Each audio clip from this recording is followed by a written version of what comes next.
In the summer of 1815, on the fields near the Belgian village of Waterloo, one of the most significant battles in history unfolded.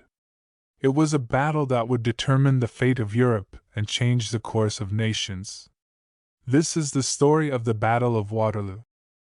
Napoleon Bonaparte, the brilliant but ambitious French military commander, had escaped from exile on the island of Elba and returned to France, igniting a fresh wave of conflict across Europe. The major European powers united in their determination to stop his expansion, forming the Seventh Coalition. On June 18, 1815, the coalition's forces, led by the Duke of Wellington from Britain and Field Marshal Gebhard Leberecht von Blücher from Prussia, faced Napoleon's Grande Army on the rolling hills of Waterloo.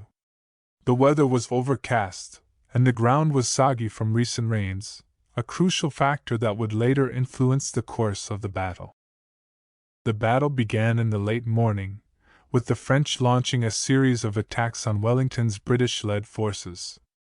The British infantry, positioned behind ridges and protected by lines of infantry squares, withstood the repeated French assaults.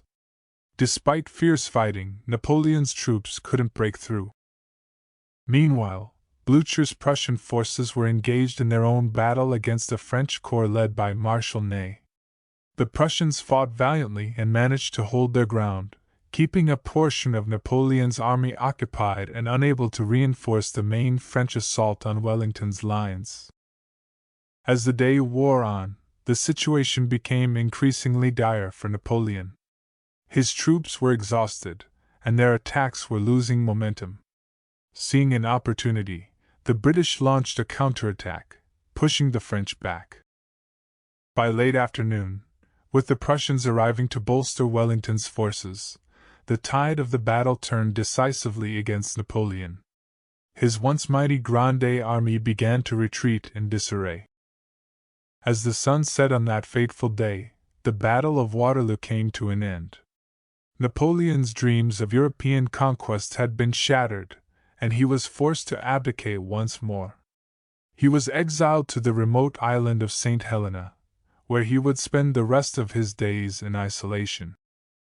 The Battle of Waterloo marked the end of the Napoleonic era and the beginning of a new era of peace in Europe. It was a battle that changed the course of history and left an indelible mark on the collective memory of nations.